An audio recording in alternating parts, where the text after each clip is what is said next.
secara syariat, ya secara syariat agama Islam, syariat yang dibawa Rasulullah itu enggak wah-wah banget itu dibanding syariat Nabi terdahulu. Enggak wah-wah banget. Sholat cuma lima waktu, bahkan ghanimah dulu enggak boleh, malah dibolehkan. Secara syariat agama Islam dibandingkan dengan agama-agama terdahulu yang enggak wah-wah banget. Enggak wah. Yang wah itu adalah akhlak Rasul. Kata Allah, wa innaka la'ala khuluqin azim, yang membuat engkau spesial Muhammad. Yang membuat agama Islam ini wah adalah akhlak. Akhlak. Jadi kan kita tahu value-nya di mana gitu. Kalau secara syariat banyak lebih simpel, lebih simpel.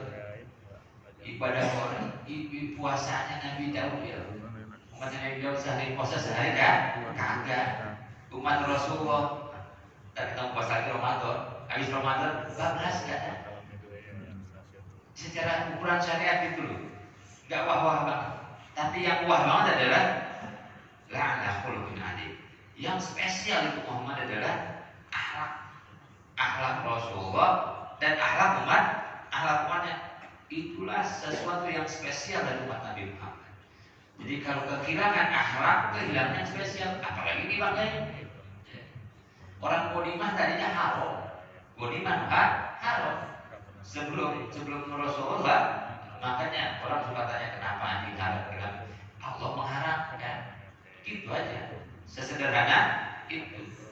Mau seperti yang panjang-panjang.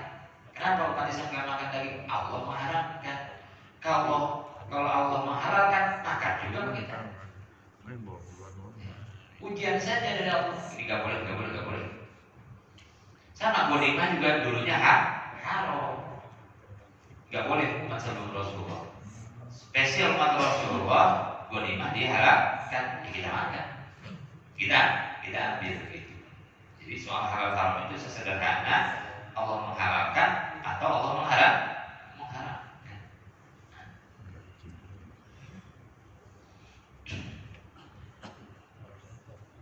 Maka antara Rasul membagikan ghanimah.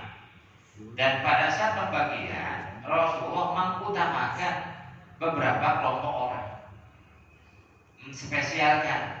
Enggak seperti biasanya nih. Ada yang diutamakan, ada yang dikhususkan, ada yang dispesialkan oleh Rasulullah. Siapa itu? Para mu'allaf. Orang-orang yang baru masuk Islam, orang-orang yang bukan keluarganya, orang-orang yang tertarik dengan Islam. Diutamakan dibanding yang lain. Jadi ada orang yang dispesialkan oleh Nabi Muhammad SAW dalam ketika pembagian ghanimah. Siapa mereka? Fa'atul Aqra bin Habis mi'atan minal ibil. Rasulullah memberikan Aqra bin Habis 100 onta. Kemudian Rasulullah memberikan Uyainah bin Hisni 100 onta. Wa'atun nasan min asyrafil Arab. Rasulullah memberikan tokoh-tokoh orang Arab ghanimah, mereka didahulukan. Wa kalau yauma'idin fil qismah. Hari itu tokoh-tokoh ini diutamakan, dilebihkan oleh Nabi Muhammad SAW. Diduluin. Faqala rajulun, ketika pembagian itu seorang mengatakan wallahi inna hadhihi qismatun ma'adil. Seseorang mengatakan demi Allah enggak adil pembagian begini. Kau Nabi menspesialkan beberapa orang, tokoh-tokoh dispesialkan, di bulan spesialkan, yang lain biasa saja. Ada orang di zaman Nabi, hidup di zaman Rasul, ketemu dengan Nabi, yang melakukan pembagian siapa? Rasulullah SAW. Dia bilang begini, demi Allah, pembagian ghanimah kalian enggak ada keadilan di sini. Waduh, luar biasa. Dia mau kasih suara lagi. Wallahi inna hadhihi qismatun ma'adil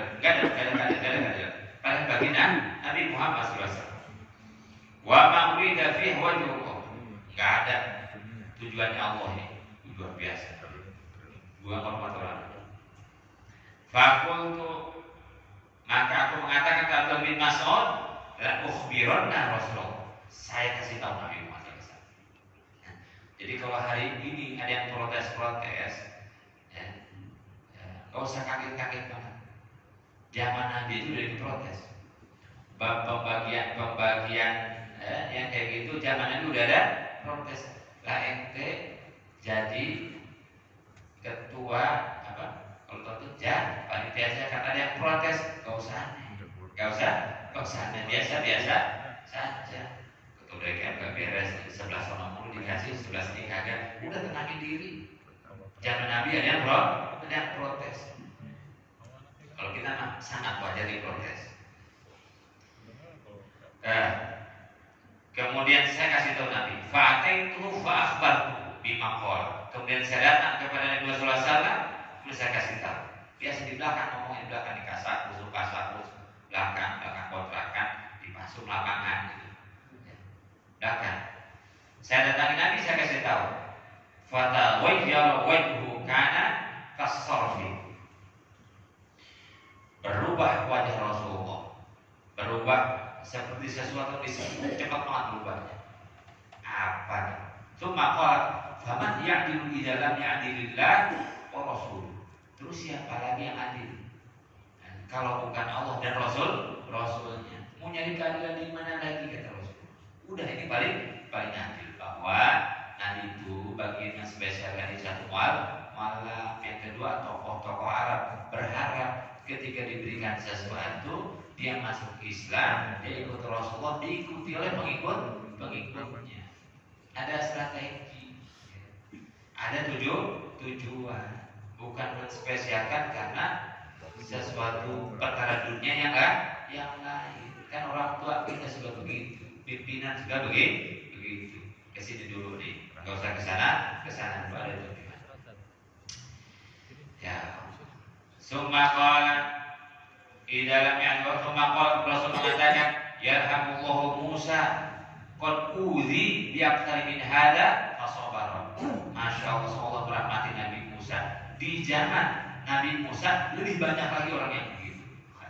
Zaman Nabi Musa yang model gamor begitu lebih banyak lagi.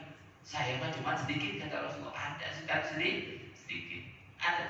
Nabi Musa lebih banyak lagi. Orang yang seperti mempertanyakan keputusan Nabi. Yang Nabi itu wa mayantiqu anil hawa in wa illa wahyun yuha. Nabi itu gak ngomong, gak berbuat kecuali dipandu wahyu dari Allah Subhanahu wa ta'ala. Nabi mau jawab, belum ada jawabannya, diam. Hanya Jibril nunggu wahyu dari Allah. Masih ada yang mempertanyakan. Tapi lebih banyak Nabi Musa. Dalam ini kan pelajaran dari Nabi. Pelajarannya adalah ketika kita ditimpa musibah, lihatlah orang yang musibahnya lebih besar daripada kita. Kata Rasulullah, ya saya cuma dia doang. Nabi Musa 300 kayak gitu. Yang model yang ngeyel begitu. Untuk biar kita lebih bisa sabar. Lihatlah orang lain yang musibahnya lebih besar daripada kita. Kita mah sakit doang, masih bisa berobat.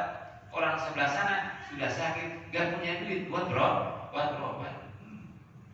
Kita mah masih bisa berobat di rumah sakit yang kita pilih. Kita mah masih bisa berobat pakai BPJS gitu ya. Anak masih makan di sekolah. Yang di sana berobat BPJS, tapi di rumah nggak ada dimakan. Ya kita bisa sabar.